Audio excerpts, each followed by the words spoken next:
ایران اور امریکہ کے درمیان پاکستان کی ثالثی سے ہونے والے ابتدائی سیز فائر کے بعد متعدد بار ایسا لگا کہ مذاکراتی عمل کسی نتیجے کے انتہائی قریب پہنچ چکا ہے۔ دونوں فریق اہم نکات اور فریم ورک پر متفق ہو چکے ہیں اور بس اعلان ہونا باقی رہ گیا ہے، لیکن پھر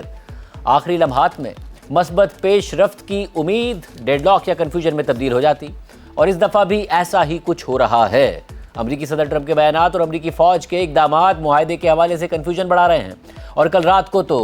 جنگ دوبارہ شروع ہونے کے خدشات بہت زیادہ بڑھ گئے تھے جو اب بھی دور نہیں ہوئے ہیں۔ اور گزشتہ رات کے امریکی حملوں کے بعد ایران نے نہ صرف امریکی ڈرون مار گرانے کا دعویٰ کیا ہے بلکہ جواب دینے کی دھمکی بھی دے دی ہے۔ ساتھ ہی مذاکرات کے حوالے سے بھی یہ خبریں سامنے آ رہی ہیں کہ قطر میں جاری مذاکرات کی رفتار سست ہو گئی ہے۔ کل ایک ایسے وقت میں کہ جب ایران اور امریکہ کے مذاکرات انتہائی اہم موڑ پر پہنچ چکے تھے اور دنیا کی نظریں فوجی اقدامات پر نہیں بلکہ مذاکراتی عمل پر ٹکی ہوئی تھیں اور ایرانی مذاکراتی ٹیم قطر میں موجود تھی، تو امریکی فوج نے ایران کے شہر بندر عباس پر حملہ کر دیا۔ گزشتہ رات ایران کی پاسداران انقلاب نے بیان جاری کیا کہ ایران کے ساحلی شہر بندر عباس میں دھماکے سنے گئے ہیں، تاہم یہ معلوم نہیں ہو سکا ہے کہ دھماکے کس وجہ سے ہوئے تھے۔ اس کے بعد امریکی فوج کی سینٹرل کمانڈ نے ان حملوں کو تسلیم کرتے ہوئے دعویٰ کر دیا کہ جنوبی ایران پر کیے گئے یہ حملے دفاعی کارروائی تھی جن کا مقصد ایرانی حملوں کے خطرے سے امریکی فوجیوں کو بچانا تھا۔ نیو یارک ٹائمز کے مطابق سینٹ کام کے ترجمان کیپٹن ٹم ہاکنز نے اپنے بیان میں کہا کہ ان حملوں میں میزائل لانچ کرنے کے مقامات اور بارودی سرنگیں بچھانے کی کوشش کرنے والی ایرانی کشتیوں کو نشانہ بنایا گیا۔ بیان کے مطابق امریکی سینٹ کام سیز فائر کے دوران تحمل کا مظاہرہ کرنے کے ساتھ ساتھ اپنی افواج کا دفاع جاری رکھے ہوئے ہے، جبکہ ایک سینئر امریکی فوجی عہدیدار نے کہا کہ ایران کے سرفیس ٹو ایئر میزائل سے ان درجنوں امریکی جنگی طیاروں اور تقریباً 2 درجن بحری جہازوں کو خطرہ تھا، جن میں 2 ایئر کرافٹ کیریئر اور ان کے اسکارٹ ویسل شامل ہیں۔ امریکہ کے یہ طیارے اور بحری جہاز خلیج عمان اور بحیرہ عرب میں یا ان کے قریب موجود ہیں اور ایران کی بندرگاہوں میں داخل ہونے یا وہاں سے نکلنے والی کشتیوں کی ناکہ بندی کر رہے ہیں۔ امریکی فوج کے عہدیدار نے مزید کہا کہ امریکی حملے بندر عباس کے قریب کیے گئے تھے، جو ایک بڑی بندرگاہ اور ایرانی نیوی کا بیس ہے۔ امریکی فوج کے ان حملوں کے حوالے سے ایران کا سخت رد عمل سامنے آ رہا ہے۔ ایرانی میڈیا کے مطابق ایران کی پاسداران انقلاب نے اپنے بیان میں کہا ہے کہ امریکی دہشت گرد فوج نے خطے میں اپنی مداخلت پسندانہ مہم جوئی اور جارحانہ رویے کو جاری رکھا ہوا ہے۔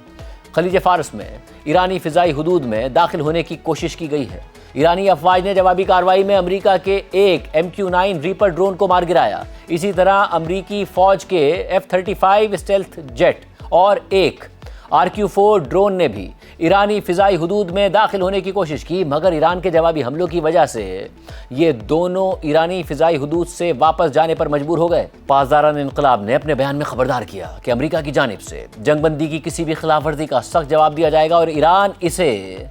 اپنا قانونی اور جائز حق سمجھتا ہے۔ اس کے علاوہ ایران کی وزارت خارجہ نے اپنے ایک بیان میں کہا ہے کہ امریکہ نے گزشتہ 48 گھنٹوں کے دوران ہرمزگان کے صوبے میں جنگ بندی کی سنگین خلاف ورزی کی ہے۔ ایران ان جارحانہ اور بلا جواز اقدامات کے نتیجے میں پیدا ہونے والے تمام نتائج کے لیے امریکی حکومت کو ذمہ دار ٹھہراتا ہے اور سیز فائر کی اس خلاف ورزی کا جواب ضرور دیا جائے گا۔ اس کے علاوہ ایرانی میڈیا کے مطابق ایرانی افواج کے ترجمان بریگیڈیئر جنرل ابو الفضل شکارچی نے الجزیرہ کو انٹرویو دیا ہے اور کہا ہے کہ امریکہ یا اسرائیل کی جانب سے کسی بھی نئے حملے کا ایرانی رد عمل انتہائی تباہ کن ہوگا۔ ایران کی جوابی کارروائی میں سرپرائز ٹیکٹکس استعمال کی جائیں گی اور یہ کارروائیاں پہلے کے تنازعات کے مقابلے میں کہیں زیادہ شدید ہوں گی۔ ابو الفضل شکارچی نے مزید کہا کہ ایران جنگ کے لیے مکمل طور پر تیار ہے اور ایران کے دشمنوں کو حیران کن اقدامات اور نئی حکمت عملی دیکھنے کو ملے گی۔ اگر جنگ کا ایک اور مرحلہ شروع ہوا تو ایران کے حملے پچھلی 2 جنگوں کے مقابلے میں کہیں زیادہ شدید اور بھاری ہوں گے۔ انہوں نے یہ بھی کہا کہ اگر امریکہ ایران کی تیل کی برآمدات روکے گا تو ایران بھی خطے سے تیل کی فراہمی روک دے گا۔ امریکی صدر ٹرمپ کی جانب سے ایران کے انفراسٹرکچر کو نشانہ بنانے کی دھمکیوں کے جواب میں انہوں نے کہا کہ اگر امریکہ یا اسرائیل نے ایرانی انفراسٹرکچر پر حملہ کیا تو خطے کا انفراسٹرکچر بھی نشانہ بنے گا۔ جنرل شکارچی نے مزید کہا کہ ایران اسٹریٹ آف ہرمز پر مضبوط کنٹرول برقرار رکھے گا۔ اس پوری صورتحال میں آج ایران کے سپریم لیڈر مجتبیٰ خامنہ ای کا حج کے موقع پر پیغام سامنے آیا ہے۔ وہ خود تو اس دفعہ بھی عوامی سطح پر سامنے نہیں آئے ہیں، نہ ہی ان کی آڈیو جاری کی گئی ہے، تاہم ایک دفعہ پھر ایرانی میڈیا میں ان کا تحریری بیان چلایا گیا ہے جس میں سپریم لیڈر مجتبیٰ خامنہئی نے مسلم ممالک کو نئے ریجنل آرڈر کی تشکیل کی دعوت دی ہے اور کہا ہے